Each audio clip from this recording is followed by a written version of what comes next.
El proceso electoral 2018 cumple 5 meses de haberse iniciado y han pasado las etapas de las precampañas y la recolección de firmas de apoyo de candidaturas independientes. Se abre ahora un periodo conocido como de intercampañas, donde se realizarán registros de candidatos y donde se prohíbe todavía hacer proselitismo en búsqueda del voto. Habíamos acordado reunirnos de nuevo con los árbitros de la contienda para ver cómo marcha el proceso electoral y es el tema que vamos a tocar hoy aquí en Ruta 44. Saludo con mucho gusto a Carlos Manuel Rodríguez Morales, él es presidente del Consejo Local del Instituto Nacional Electoral. Carlos, bienvenido. Gracias, muchas gracias. Guillermo Alcaraz Cross, consejero presidente del Instituto Electoral y de Participación Ciudadana. Guillermo, bienvenido de nuevo. ¿Qué tal? Gracias por invitarnos. Y Rodrigo Moreno Trujillo, presidente del Tribunal Electoral del Estado. Rodrigo, bienvenido. Muchas gracias, Carlos. Bueno, ¿dónde estamos ahorita parados, Carlos, en el proceso electoral? Bueno, el proceso electoral federal y local, este proceso electoral concurrente, sigue su curso, ya tenemos 5 meses. Te quiero decir que en esta parte, desde un punto de vista de la construcción del proceso electoral, en esta etapa preparatoria de la elección, te quiero decir que estamos precisamente en la conformación de esta estructura humana que va a ser cuidadosamente seleccionada y que jugará un papel muy importante para la integración de las mesas directivas de casilla. De tal manera que en este tenor, pues estamos trabajando de manera conjunta las instituciones, en este caso electorales, de carácter administrativo, unos, en el caso del INE, con las tareas operativas, pero caminando de la mano con el Instituto Electoral y de Participación Ciudadana, porque sin duda alguna es una autoridad electoral que tiene una importante participación fundamental en este proceso electoral. ¿Esto que me dices es recabar los funcionarios que van a operar en las casillas? Es decir, para poder, ya designamos a los supervisores electorales. Supervisores electorales. Así es, y ya también designamos a los capacitadores asistentes electorales, que es un total de elementos que serán alrededor de 2.700 y fracción, 2.765, que van a estar recorriendo calles, van a estar recorriendo comunidades, rancherías, claro, localidades, los puntos más apartados del Estado, con el propósito primeramente de notificar a los ciudadanos que resulten insaculados, que en Jalisco será una cantidad superior a los 700,000, de tal manera que en principio tendrán la tarea de visitar más de 700,000 domicilios para notificar a los ciudadanos que fueron sorteados, insaculados y que muy probablemente serán funcionarios de casilla. Y además brindarles información elemental sobre las tareas que habrían de desarrollar. Guillermo, ¿en este proceso es similar al que hace el Instituto Electoral o es distinto? En este proceso que describe Carlos, vamos de la mano. Vamos montados los dos sobre una misma ruta. Sin embargo, el Instituto Electoral y de Participación también tiene que construir órganos desconcentrados. Ya tenemos 20 consejos distritales y ahora estamos en la parte de construir 125 consejos municipales. Están abiertas las convocatorias, una invitación a la ciudadanía, por supuesto, y bueno, pues ellos se encargarán de vigilar y de organizar el proceso en cada uno de los municipios. Estos estarán instalándose, salvo el caso de zona metropolitana, el día último de mayo, para entonces cumplir con la tarea de realizar cómputos y calificaciones al interior de los municipios. En el otro caso, tenemos pues esta construcción que se viene haciendo ya desde los distritos. Quienes aspiren a ser integrantes de estos consejos municipales tendrán que acudir con los consejos distritales y obtener entonces la oportunidad de ser parte de este proceso. Pero en el caso de la capacitación y notificación, etcétera, es el mismo cuerpo. Ahí vamos, insistiría sobre una misma ruta, ¿no? Ellos van a llevar a cabo un proceso de elección de estos capacitadores asistentes, que además son supervisados, valga la redundancia, por un supervisor, pero construirán además una estructura paralela que servirá para la asistencia del instituto en el Estado. Entonces tendremos 2 grupos de 2.700 personas aproximadamente atendiendo labores de asistencia en la última parte del proceso electoral, en torno a la jornada electoral ya. Bueno, esto es de alguna manera los preparativos. En el caso del Tribunal Electoral del Estado, Rodrigo, sí, ¿ya empezó a trabajar o es hasta que pase todo el proceso electoral? No, bueno, Carlos, déjame platicarte que precisamente estos temas que ya se están ventilando desde el inicio del proceso electoral, el 1 de septiembre, ya tenemos algunos medios de impugnación que se han planteado ante el tribunal, como por ejemplo los registros de aspirantes a candidatos independientes, que quien presentaron su solicitud de independientes. Tenemos también procedimientos especiales sancionadores, que ya se han presentado 4 que han llegado al tribunal en este nuevo marco desde 2014, con el procedimiento especial sancionador de algunas denuncias que se han presentado en contra de candidatos. Y bueno, nosotros estamos esperando lo que hacen las autoridades administrativas electorales, y en su momento, si algún ciudadano, algún partido político, algún actor político se siente agraviado en sus derechos político-electorales, podrá recurrir desde esta etapa al Tribunal Electoral. Se han presentado incluso recursos porque les fue negado ser aspirantes, por ejemplo, a ser candidato independiente. Así es. Algo así, ¿verdad? Así es. 19 asuntos de los 103 que hemos tenido desde el proceso electoral, del inicio del proceso electoral a la fecha. Tengo que hacer una pausa, regreso con más de este tema. Estoy charlando con los árbitros de la contienda en el proceso electoral.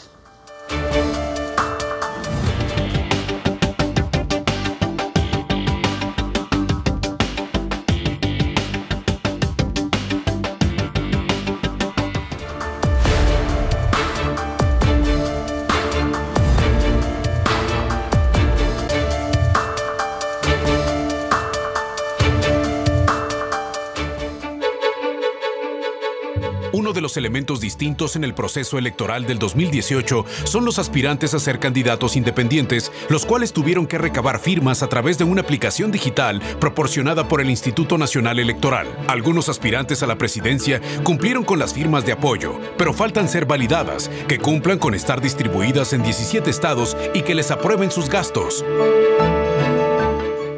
Los árbitros de la contienda es el tema que tocamos en esta ocasión aquí en Ruta 44. Doy la bienvenida a Ricardo Zuro Gutiérrez. Él es el fiscal sobre el tema de delitos electorales. Ricardo, bienvenido. Muchas gracias, Carlos, por la invitación y gracias al auditorio por la atención. ¿En qué está ahorita la Fiscalía trabajando? En estos momentos del proceso electoral, ¿en qué está? Bueno, sobre todo estamos trabajando en la prevención, en la difusión de lo que son los delitos electorales, que la gente los pueda identificar y que tenga las herramientas suficientes para poder denunciar los delitos electorales.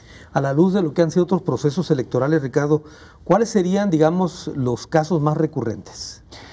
La incidencia delictiva que tenemos histórica en el país tiene más que ver con el Registro Federal de Electores, cuando pretenden aportar datos falsos, temas como el turismo electoral, temas como la suplantación al acudir a tramitar una credencial para votar. Y hoy en día tenemos temas como las candidaturas independientes, en las que el recabado de los apoyos ha sido de manera ilícita, pretendiendo falsificar las credenciales que se utilizan para el apoyo ciudadano, y esa más que nada ha sido la incidencia. A ver, aclárame eso del turismo electoral. ¿Qué es eso, Ricardo? El turismo electoral es cuando un elector pretende cambiar su domicilio para incidir en una elección distinta a la que le corresponde conforme a su domicilio. De acuerdo, así le llaman turismo electoral.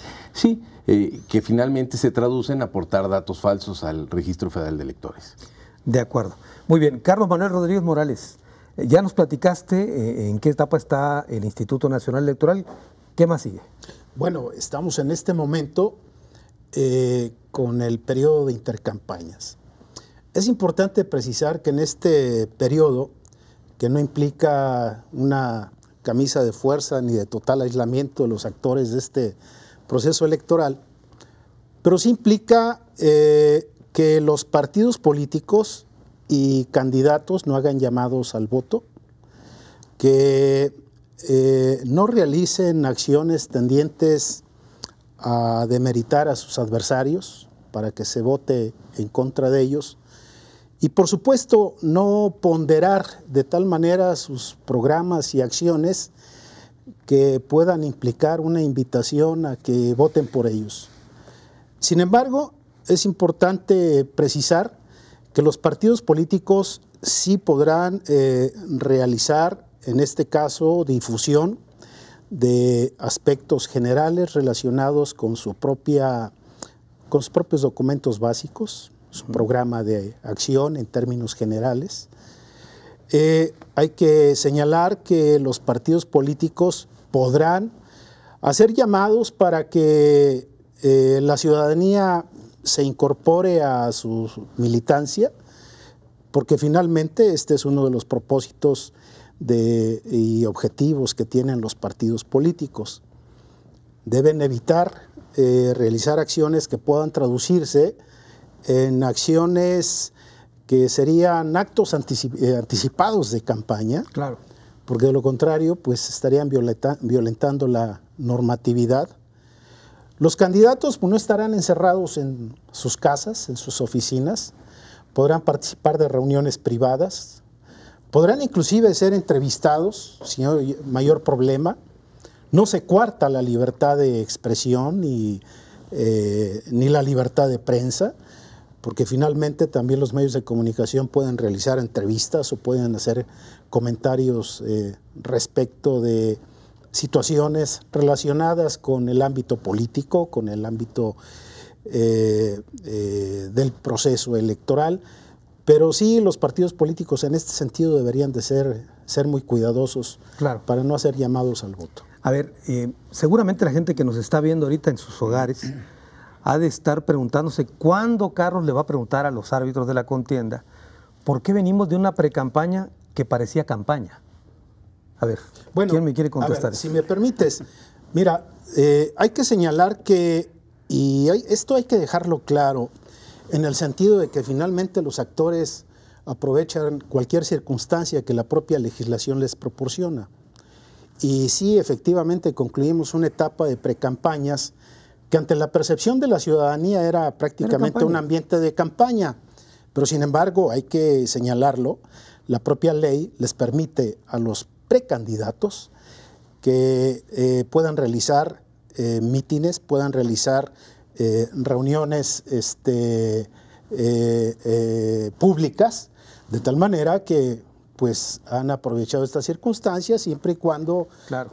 cuidaran su lenguaje y además haciendo la aclaración de que se trataba de mensajes dirigidos a la militancia. Claro. Entonces, esto merita una revisión de nuestra legislación, por supuesto. Guillermo, hay que cambiar esa ley, ¿no? Porque es increíble que después de que hacen todo, dicen algo así como come frutas y verduras, ¿no?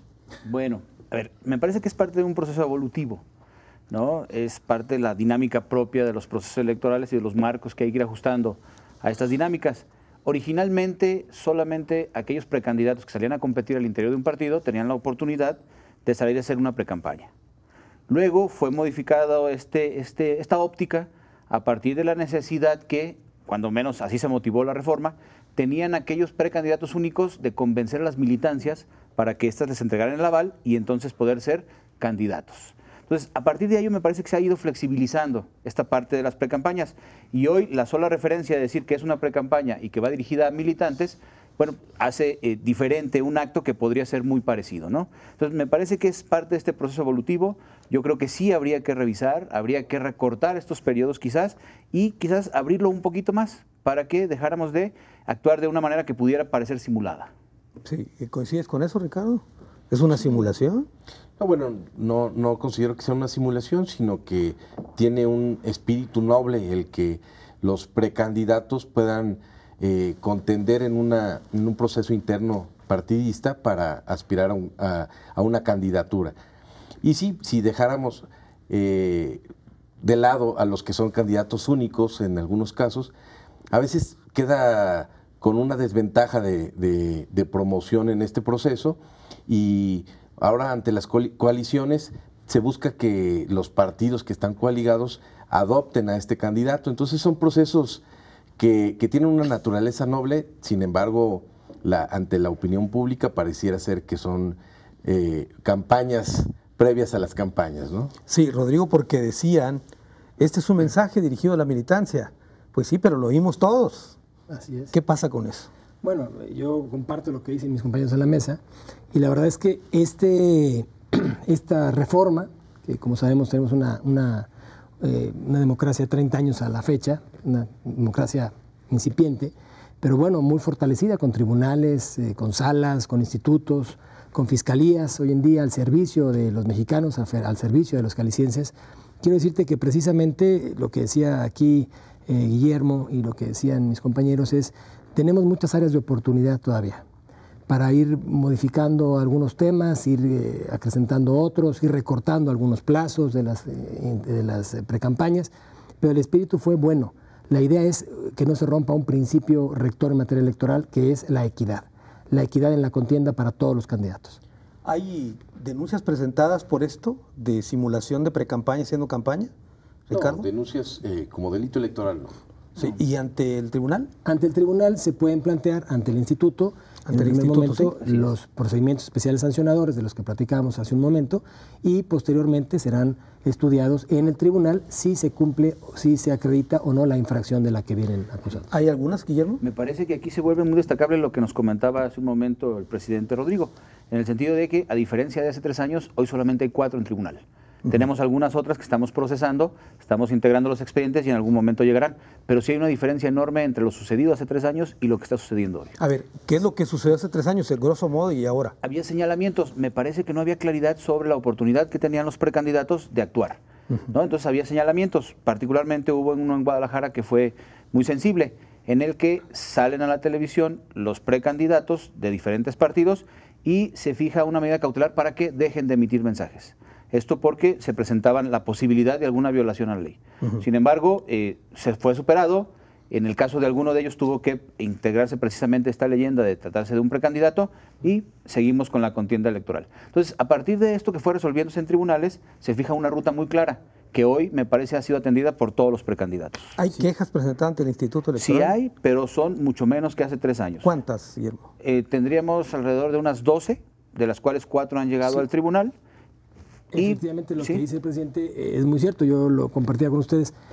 Si hacemos un corte del inicio del proceso electoral 2014-2015 al día de hoy, o sea, guardadas proporciones en febrero de 2015, febrero de 2018, 14 de febrero, en ese periodo de pre-campañas se presentaron 43 procedimientos especiales sancionadores. Hoy se presentaron 4, han llegado al tribunal. 4. Esto denota de los 220 procedimientos sancionadores que se resolvieron en el proceso electoral 2014-2015. Eso denota que los partidos políticos, los actores, los propios interesados, los ciudadanos, han respetado las reglas de los procedimientos de la norma electoral y bueno, eso denota que ha bajado el tema de las denuncias. Carlos, ¿ibas a decir algo? Bueno, sí, en el caso del Instituto Nacional Electoral y en relación a esta etapa, pues sí, hemos tenido algunas acciones que ha tomado la Comisión de Quejas en el sentido de dictaminar medidas cautelares, pero más bien son relacionadas con la naturaleza de los spots que se han venido difundiendo y que ha considerado de que existen indicios de que pudo haberse violado la norma. Es lo único. Realmente coincido aquí con los señores funcionarios electorales en el sentido de que esta ha sido una etapa relativamente calma en este sentido, a diferencia de hace 3 años, que bueno, espero que este sea un buen augurio porque ahí vienen las campañas que arrancan el día 30 y pues quiero decirte que estaremos muy atentos, aunque en lo personal creo que la etapa de las campañas va a ser una etapa álgida de alguna manera porque pues vemos algunos posicionamientos en ese sentido y pues va a haber contrastación ahí de ideas, de programas y en un momento dado esa contrastación podría tener hasta otra naturaleza, esperemos que no. Bueno, vamos a una pausa, pero antes de eso, déjenme verme como muy Rubén Aguilar. Lo que quisieron decir las autoridades electorales es que por el momento, hasta ahora, los precandidatos se portaron bien. Voy a una pausa, regreso con más.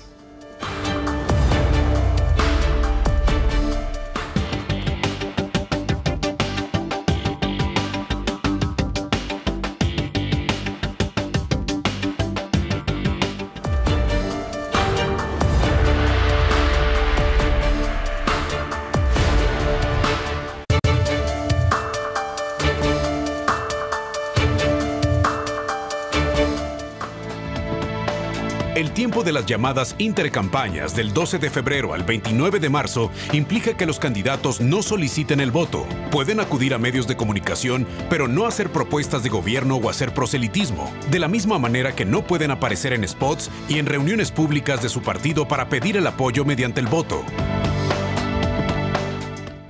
Los árbitros de la contienda, el tema En esta ocasión, aquí en Ruta 44, quedó bien, ¿verdad? Así es más o menos la intercampaña. Guillermo Alcaraz, Sí. ¿cuáles son las condiciones del Estado para el proceso electoral? ¿Hay focos rojos en algunas regiones? ¿Qué van a hacer? Bueno, a ver, hay diferentes clasificadores para determinar qué se nos va a presentar en este proceso. En términos de la organización del proceso, no vemos nada que pueda empañar al final una jornada electoral, ¿eh? Me parece que la ruta es buena y hay que decirlo, si nos vamos a referir a los temas delictivos, tampoco hemos tenido históricamente un problema que pudiera impactar en el sano desarrollo del proceso electoral. Hoy no vemos, igual que en otros procesos, algo que pudiera darse de esta manera. De acuerdo. Decía Carlos Manuel Rodríguez Morales, Ricardo, que él persigue que van a ser unas campañas bastante competidas y reñidas. ¿Qué avisoran ustedes desde la Fiscalía? Bueno, nosotros estaremos atentos a cómo se van desarrollando estas campañas, vigilando sobre todo el tema de los gastos de campaña, el tema de los proveedores que estén registrados en el padrón del INE para estar debidamente fiscalizados y temas de vigilar el no desvío de recursos públicos a campañas, el tema de no desvío de programas sociales con fines electorales y atendiendo cualquier denuncia que se nos presente. A ver, sobre esto, Carlos, dice Ricardo que cuidar los recursos, que no se desvíen y que los proveedores estén dados de alta. ¿Cuál es el proceso? Bueno, creo que la perspectiva del señor fiscal, por supuesto que es correcta, porque estarán atentos a que no se utilicen recursos públicos particularmente, que sería un elemento constitutivo de delitos electorales, pero la fiscalización desde el otro punto de vista de revisión de los ingresos y egresos, bueno, pues esta es una facultad que le corresponde al Instituto Nacional Electoral y obviamente que trabajamos con una colaboración institucional. Entonces, en este sentido, los actores tienen obligaciones que cumplir. Por ejemplo, en el caso de quienes estarán concluyendo, que son los aspirantes a candidatos independientes a la presidencia, pues tendrán que rendir un informe al Instituto Nacional Electoral, como ya lo han hecho algunos, sobre sus gastos que derivaron de estas acciones en las que solicitaron los apoyos ciudadanos. Y en su momento también los candidatos o los precandidatos pues tendrán que rendir su informe, un informe que será resuelto en una sesión del Consejo General por allá por el 23 de marzo, aproximadamente, después de que se siga todo este procedimiento establecido por la ley, presentación del ingreso, revisión por parte del INE para ver si hay errores o cuestiones observables que puedan corregir los informantes, por así decirlo, y ya después la unidad técnica elaborar un proyecto de dictamen que lo conocerá la comisión correspondiente de fiscalización para elaborar un proyecto de acuerdo que habrá de ser aprobado por el Consejo General. Entonces, marzo es un mes muy importante para que el Instituto Nacional Electoral resuelva lo conducente sobre los informes que presentaron todos estos actores, ¿no? ¿Pueden negarles el registro como candidato? Por supuesto. Y bueno, yo quiero decirte que ahí viene la etapa del registro de candidatos y es ahí donde los aspirantes o los precandidatos deberán de presentar su informe de gastos y aquellos que no lo hayan presentado, pues obviamente lo más seguro es que sean sancionados con la imposibilidad de que puedan ser registrados como candidatos. Eso sería en el mes de marzo. En el mes de marzo. Bueno, entre el 11 y el 18 será el tiempo en que tendrán en el ámbito federal para presentar su respectiva solicitud. Y ya los consejos pues emitirán su decisión en una sesión. Abonándole a lo que comenta Carlos, la fiscalización hoy se lleva de manera sistematizada. Se hace a partir de un sistema que ha proporcionado el Instituto Nacional Electoral, entonces se está haciendo en tiempo real. Eso significa que en poco tiempo tendremos nosotros ya un dictamen que nos permitirá resolver sobre la posibilidad de que alguien pueda no participar en virtud de este rebase de topes. Entonces, estamos en esta parte. Las candidaturas a la gobernatura se presentarán para su registro el 25 de este mes y las de diputados y municipios serán en el mes de marzo. Y ahí, junto con el resto de los requisitos, tendríamos que revisar si están cumplidas, por supuesto, las atenciones que deben de darse a la fiscalización, si se cumplen el resto de los requisitos de elegibilidad y además las reglas de paridad.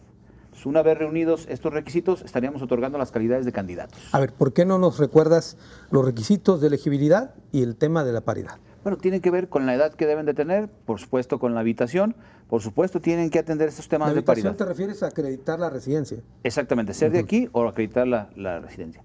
Y por supuesto estas reglas de paridad que hoy son estrictamente necesarias. Por disposición de ley hoy tienen que integrar planillas de manera vertical de forma paritaria, pero además las cabezas de cada planilla que correspondan a las candidaturas a presidente municipal también tienen que ser distribuidas en igual número en todo el estado. Entonces, es un requisito más que para los propios aspirantes, para los partidos políticos, que tienen que presentarnos listas en este sentido. Mujeres, esto está refiriendo. Y hombres. 63 y 62, esa es la meta. ¿Cuáles son 63 y cuáles 62? 63 mujeres. Y 62 hombres. Así dice la norma, el non es para las mujeres. Perfecto, muy bien eso. Rodrigo, ¿todavía las resoluciones de la autoridad electoral puede ser recurrida ante el Tribunal Electoral? Así es, los acuerdos que emiten las autoridades administrativas electorales son recurridas en su momento ante el Tribunal Electoral y tendremos que revisar la legalidad y la constitucionalidad de esos acuerdos. Es decir, que ustedes pueden revocar un acuerdo del Instituto Electoral. Los tribunales pueden y además revocan resoluciones de los institutos estatales electorales. Ahora, esto es 2 instancias, tengo entendido, ¿no? 3. 3 instancias, a ver, platican. Porque en un primer momento, haciendo un ejercicio, lo que planteaba el presidente del instituto, si se niega el registro a un candidato o una candidata, posteriormente podrá impugnarlo ante el Tribunal Electoral del Estado de Jalisco. Tendríamos que revisar y podríamos confirmarla o revocarla, la resolución del instituto. Y en un segundo momento podría acudir a la Sala Regional Guadalajara del Tribunal Electoral del Poder Judicial de la Federación y ahí tendrían que revisar la resolución que emite a su vez el propio Tribunal Electoral del Estado de Jalisco. Sí, ese es el segundo. ¿Me dijiste 3? ¿Hay otro? En algún momento podrían acudir a la Sala Superior, si el recurso lo amerita, como el recurso de reconsideración, pero ese es en temas de juicios de inconformidad. De acuerdo. Y regresándonos al tema, Ricardo, de la prevención del delito, ¿existe el caso de gente que no sepa que está cometiendo un delito? Sí. Un caso es, por ejemplo, de la fiscalización. Hay un tipo penal que tiene que ver con todos los proveedores deberán estar registrados ante el Registro Nacional de Proveedores. Esto tiene que ver con la fiscalización en tiempo real y que un proveedor no esté registrado podría traducirse en la pretensión de o omitir ese gasto o es una regla para ser proveedor de un partido político o candidato. Entonces, a veces los proveedores dicen, pues le maquilo lonas o algún producto de campaña sin saber que están cometiendo un delito. Este puede ser uno. El otro, el tema pues más sensible es a lo mejor el de los servidores públicos, de participar en actos públicos, en actos de campaña, ¿no? Debemos recordar que el desvío de recursos públicos puede tener relación con el recurso humano, recurso material o recurso financiero. Entonces, a veces funcionarios públicos que abandonan su labor como funcionario público para participar en un tema de campaña podría traducirse en un delito electoral por desvío de recursos públicos, traduciéndose recursos humanos. De acuerdo. Entonces hay y que lleve una camioneta oficial a un acto público de campaña también. Constituye un desvío de recursos materiales. También, y recursos públicos, obviamente, del erario, que lleguen allá, ¿no? Así es. Bueno, ahora te pregunto, ¿los medios de comunicación, y en especial los comunicadores, podemos incurrir en un delito electoral? Sí, por ejemplo, en el tema de la veda electoral, cuando está prohibido el difundir mensajes de algún partido político o candidato, en un periodo de veda que está prohibido comunicar este tipo de... Ahora, y en el caso del Internet, ¿cómo estamos en el Internet, en los medios, por ejemplo? ¿Sigue siendo campo libre o ya no? Bueno, en cierto modo es un campo difícil de regular, pero ya que estamos hablando de la fiscalización, nos podemos encontrar en las redes con publicidad pagada, y esto puede tener efectos jurídicos. Por ejemplo, para ahora que tendrá que revisarse los gastos que realizaron los aspirantes a candidatos independientes o los precandidatos. Seguramente la gran mayoría de ellos pagaron en redes alguna difusión que hicieron para promover su persona o al partido correspondiente, Y esto sin duda que formará parte del informe que deban de rendir. Muy probablemente, si a través de las redes se dan conductas que pueda considerar en un momento dado los órganos, tanto los órganos máximos, tanto el Instituto Nacional Electoral como el Instituto Electoral y de Participación Ciudadana, pues tomarán nota sobre posibles violaciones a la normatividad. Pero esto se vería en cada caso concreto. No podríamos generalizar. Pero lo que sí podemos decir es que es muy difícil, muy complejo para las autoridades electorales administrativas y aún jurisdiccionales en un momento dado sancionar o regular la utilización de este espacio, porque finalmente es un espacio en el cual la expresión de quienes participan de ellas, pues en cierto modo está protegida por la libertad de expresión. Claro.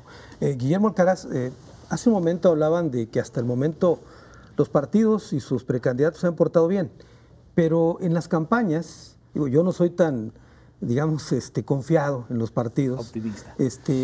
Tú conoces de cerca los procesos electorales. Claro. ¿Qué avecinas? ¿Qué se avecina y qué ves tú en este panorama? Mira, tengo que citar nuevamente el proceso pasado, en el que había dos diferentes maneras de ver una contienda electoral. A partir de los señalamientos mutuos que se hacían los candidatos, había quien consideraba que estábamos ante una guerra sucia. Pero había quien consideraba que estamos ante una campaña de contraste. Me parece que lo único que hay que cuidar es que no haya calumnia. Habiendo calumnia, me parece que estaríamos rebasando ya el límite de la libertad de expresión, por supuesto. Entonces, me parece que los señalamientos siempre que sean fundados... ¿Quién dice que es calumnia? ¿Quién lo determina? Tendría que presentarse una queja y nosotros tendríamos que valorar la posibilidad de que exista la conducta. Pero ¿cuál es el elemento constitutivo de la calumnia? La mentira. Siempre que el señalamiento venga acompañado de falsedad, estamos ante la calumnia. Vuelvo a preguntarte, ¿y quién dice que es falso y que no? Tendría que acreditarse. Sí, por supuesto que dentro de cualquier proceso judicial o administrativo hay una carga probatoria. Y por supuesto el que denuncia tendrá que asumirla. Entonces, a nosotros tienen que presentarnos una denuncia y tienen que acompañarnos elementos que nos permitan entonces estar en condiciones de decidir si nos encontramos ante una conducta que pueda ser sancionable o no. Pero nosotros tampoco entraremos a limitar lo que está haciendo esta persona que de alguna manera está calumniando. Otorgaremos una medida cautelar para efecto de que cese momentáneamente esto que pudiera ser irregular, para que luego sea el tribunal el que resuelva el fondo de este planteamiento, ya resolviendo si existe o no esta conducta y la sanción correspondiente. ¿Y ya no entraría la fiscalía ahí? En el tema de la calumnia no, solamente la ruta sería administrativa y luego jurisdiccional. Adelante, Rodrigo, ¿cómo sería? Y son los procedimientos especiales sancionadores de los que te platico, y entonces ahí nosotros tenemos que estudiar con el caudal probatorio que tenemos si efectivamente se acredita que existe o no calumnia, si existe o no la infracción. Tendríamos que estudiarla con los elementos que tengamos en el expediente. De acuerdo. En la campaña, Ricardo, ¿hay prácticas constitutivas de delito? Sí. Las que habíamos comentado, a lo mejor de proveer algún material de campaña, el tema de dar algo a cambio por ejemplo, de los apoyos ciudadanos. Ya hay denuncias en ese sentido, en el que a cambio del apoyo ciudadano daban a lo mejor algunos estudios de laboratorio. ¿Hay denuncia ahorita? Sí. ¿En precampaña ya se dieron estas denuncias? No, en el apoyo ciudadano a candidatos independientes. Ah, independientes. Sí. Ajá. ¿Qué más? ¿Qué más podría? Pues el tema hay delitos que están relacionados con proceso electoral, que a lo mejor hay denuncias que se presentan como electorales y que a veces constituyen el tema de amenazas o lesiones en un evento de precampaña. Esos no serán delitos electorales, pero se presentan como tales. Y el tema, sobre todo, el desvío de recursos públicos, claro, es el que se ha denunciado en el tema de las despensas, en el tema de eventos patrocinados con dinero público. Claro. Sí hay denuncias en ese sentido. Bueno, muy bien. Tengo que hacer una pausa. Es la última y regreso a las conclusiones del programa.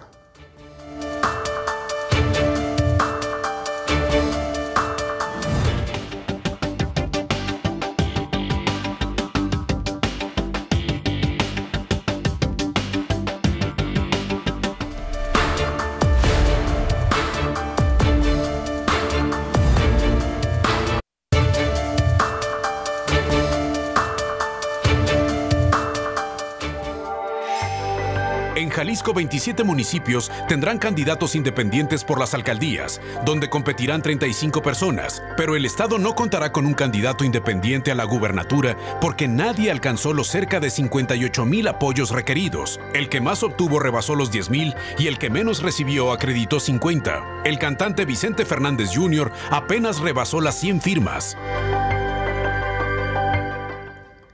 Los árbitros de la contienda, el tema en esta ocasión aquí en Ruta 44. Estamos llegando al bloque final. Vamos a todavía analizar un punto que es muy importante. Yo les quisiera preguntar a todos, ¿qué le dirían a la gente que nos está viendo ahorita de cara al proceso electoral? Que se fijen en qué, en este proceso que viene de las campañas. En las propuestas, si me permiten. Perdón, maestro. La propuesta. Que la propuesta sea viable, que no permitan que hoy las tan populares fake news puedan engañarlos y convencerlos de escenarios que son inexistentes. Me parece que hay que estar muy atentos de la propuesta de los candidatos y a partir de ahí hay que formular un criterio y salir a votar con plena conciencia. Yo eso le diría al auditorio. Carlos, ¿qué les dirías a la gente en este proceso de la campaña en concreto? Yo insistiría en que el trabajo de las instituciones electorales es fundamental y yo le diría a los ciudadanos que tengan confianza en las instituciones electorales, que estamos trabajando para el efecto de que los ciudadanos puedan hacer efectivo su voto, su derecho al voto, a decidir, y que lo harán con toda libertad. También me parece muy importante decirles a los ciudadanos que esas voces que se están escuchando sobre fraude electoral, quiero decirles que el fraude electoral es prácticamente imposible, derivado de estos procedimientos contemplados por la ley que están constituidos con verdaderos blindajes que le garantizan al ciudadano que puedan votar con libertad y que su sufragio sea efectivo. Y es muy importante esto porque es necesario que no se vayan con la finta, con expresiones de algunos actores políticos que de alguna manera lo pueden hacer con alguna intencionalidad. Y quiero decirles que las instituciones electorales y quienes trabajamos en ellas estamos abiertos y estamos acompañados por los propios partidos políticos, por los ciudadanos y los medios de comunicación. Sí, Ricardo, ¿qué le dirías a la gente? ¿En qué deben de fijarse en este tiempo de campaña? No, yo creo que tenemos que destacar la importancia de conducirnos con integridad. ¿Qué implica eso? Pues respetar las reglas electorales. Nosotros, cuando vemos que alguien quiere comprarnos el voto, pues finalmente es alguien corrupto que no podemos permitir que accede al poder porque se va a desempeñar de la misma forma ocupando un cargo público, ¿no? Como funcionarios públicos tenemos que respetar estas reglas, tenemos que abonarle al proceso electoral respetando la decisión del ciudadano, y es un proceso en el que renovamos a nuestras autoridades y destacar eso, la importancia de conducirnos con integridad, y todo aquel que se conduzca de manera distinta pues no debe ser apoyado por los ciudadanos, ¿no? Sí, en esta época, en esta temporada que acabamos de pasar, Rodrigo, de la precampaña, aunque era un asunto interno que ya dijimos que no era tanto, este que viene sí participan los ciudadanos. ¿En qué se tienen que fijar en este proceso, en las campañas? Bueno, pues déjame decirte que este proceso es el proceso más complejo que va a tener la historia de México. Más de 3,400 cargos a elegir. El Senado, la Presidencia de la República, 8 gobernadores y un jefe de la Ciudad de México. En Jalisco tendremos 164 cargos a elegir. Es una importante elección, una de las más importantes en la historia, si no es que la más importante en México y en Jalisco. Pues es la más importante porque incluye ya reelecciones, aspirantes a candidaturas independientes. Tenemos independientes, tenemos paridad, tenemos fiscalización, tenemos muchos temas ahí novedosos derivados de la propia reforma de 2014. Okay. Y los ciudadanos deben, hoy en día, recogiendo lo que dicen aquí mis compañeros, es que, bueno, tenemos instituciones listas y estamos unidos, hemos tenido diversos acercamientos institucionales con los presidentes del Instituto, la Fiscalía, el presidente del INE, en Jalisco, para precisamente avisorar lo que va a llegar y atender a los ciudadanos de una mejor manera. Pero todos ellos deben estar confiados que tenemos tribunales, institutos electorales, fiscalía listos para poder hacerle frente a cualquier inconveniente que pudieran tener para respetar su derecho político electoral. Bueno, antes de pasar a las conclusiones del programa, se me pasó preguntarte, Guillermo Alcaraz, ¿va a haber debates? ¿Cuántos van a ser? ¿Cómo van a ser? ¿En dónde van a ser? 5 debates distribuidos en la totalidad de la campaña. Tendremos 3 para gobernador, tendremos 2 más para diputados, tendremos 1 en Guadalajara para gobernador, 1 en Puerto Vallarta y 1 en Lagos. Igualmente tendremos 1 en Guadalajara para diputados y tendremos 1 en Colotlán. Lo haremos con una diferencia de 15 días entre uno y otro. Y bueno, lo que estamos haciendo ahorita es precisamente ir a ver los foros en los que pudiera llevarse a cabo. Hemos tenido ya cercanía con el Canal 44, nuestra primera obligación y nuestra primera opción será siempre la televisión pública. Y en esos términos nos hemos acercado aquí, queremos agradecerle al director, a Gabriel Torres, la apertura que ha tenido con nosotros. Nos hemos acercado también con C7, estamos en pláticas para poder darle forma a estos debates. Me parece que es afortunado que hoy no solamente tengamos un debate, sino que tengamos este número que he dicho hace un momento, porque esto va a permitir la difusión de las plataformas frente al electorado. Pero no solamente un debate, sino sacarlo de la zona metropolitana también. Además, también lo llevaremos a diferentes regiones, ¿no? Con esto queremos decirle a todos los jaliscienses que representan lo mismo en términos electorales. Entonces, estamos en este ejercicio y me parece que es muy afortunado. Muy bien. Bueno, pues estamos llegando a la parte final del programa, a las conclusiones, totalmente libres. Carlos Manuel Rodríguez Morales. Bueno, es importante decirles a los ciudadanos que aquellos nacidos en el mes de febrero o marzo, muy probablemente van a ser visitados por personal del Instituto Nacional Electoral para darles a conocer que muy probablemente resulten designados como funcionarios de casilla. Y decirles a las ciudadanas y los ciudadanos que el día de la jornada electoral quienes contarán los votos de los ciudadanos serán los ciudadanos, es decir, nuestros vecinos. Y ese día, las elecciones, el 1 de julio, estarán bajo el control de los propios ciudadanos, quienes recibirán y contarán los votos de la ciudadanía.